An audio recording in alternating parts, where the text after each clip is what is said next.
Hey everybody, Vanna001 here. Just uploading this little bit of footage here of the end of a Metro game because Constantius was unceremoniously kicked, well not really kicked, frozen on the old Metro freeze right at the end there. So he didn't get to see the end of it, and I do fall for that C4 trap quite a few times, so don't hold it against me. I'm old and feeble and don't have quick reactions like you youngsters do. Anyway, I want to talk about Xbox 180. Not really fair to call it Xbox One. And the complete and utter reversal of Microsoft to their always online policy, used game policy, region lock policy. Every policy that they had going for them at the moment seems to be gone. Now, we did lose out on the digital sharing, which I'm not too upset about. I mean, it was a cool feature, but I hadn't experienced it, so I don't, I'm not missing what I've never had. So it's not going to bother me too much. I really did like, once it was explained to me, I didn't quite understand it at first, and then someone sent me a picture on Twitter and it quite easily explained it, which Microsoft really didn't.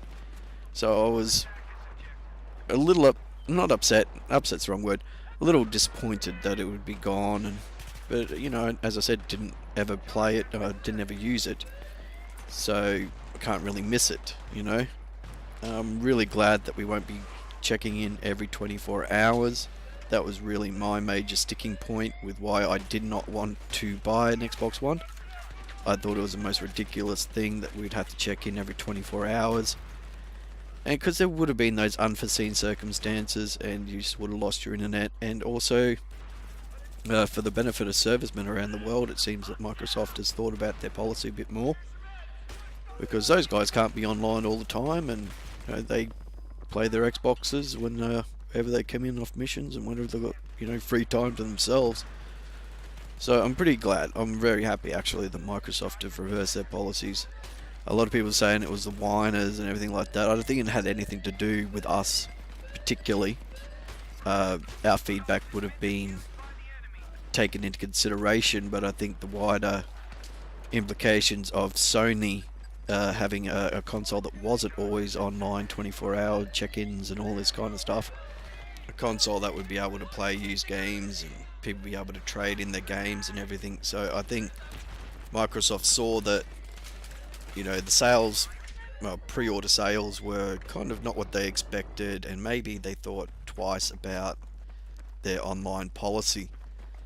Just something I want to kind of throw out there about the digital sharing. As I understand it, that 24-hour check-in was to check if you had who you were sharing your games with, if that person was on your friends list. That's what I thought it was about. So I'm not sure if that's true or not. If anyone can point me in a direction where it was an article or a posting or something that tells us exactly what that 24-hour check-in was supposed to be used for, that'd be very, very helpful to me. Just for my own personal edification, just so I know. There we go, C4 trap again. But what my point is if that 24-hour check-in was to check all your, your games and that, see who you're trading with or if they're legitimate copies, why can't it just do that whenever you went online? I mean, people are going to go online to play. Why can't it just check it? Whenever they happen to be on, not every 24 hours. I don't understand why it had to be 24-hour check-ins. Just whenever the guy goes online, just check, quick. And supposedly they're only kilobyte per second checks, a little kilobyte file checks and updates and that. Why not just do it whenever the dude went online? Why does it have to be every 24 hours? It just didn't make sense to me at all, that. But with the digital sharing too, if you're going to share a game with your mate, he's going to be online. You're going to be online. So why can't it do the check right then? Have a little prompt there. Or even if you are downloading a digital game, why not just say to people, oh look, you can't, I'm sorry, but we're not going to let you sell this. I mean, you can share it with your friends, but we're not going to let you sell it to your mates. I'd be alright with that. It would make you think twice about purchasing a game, but if that might be a good thing sometimes, no impulse buying. But why couldn't it just be the check-in whenever I happen to be online? And if I wasn't online, why do I have to suffer and be, why does it have to be a consequence for my internet going out? I know some games you would be able to play offline, but it wouldn't have been a majority of games. If it was going to be that way, they wouldn't have taken out their 24-hour policy.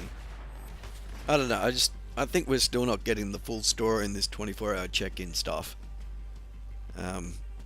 If someone could point me in the direction of where there's a posting of why it was necessary, why people said, it was required, I'd really appreciate that. I'd just like to know for myself. But overall, pretty good news. We've got a Xbox One that is pretty much an upgraded Xbox 360 when you kind of think about it, but I don't know, I'm kind of less on the fence about buying one now. I'm just giving it thought. I know the PS4 is going to be a little more powerful, but I am, playing with people who are, on Xbox, and they will probably be getting an Xbox One. So I don't know. I'm still on the fence. I'm arming and ahhing about it. Anyway, I'll catch you again next time, and thanks for watching.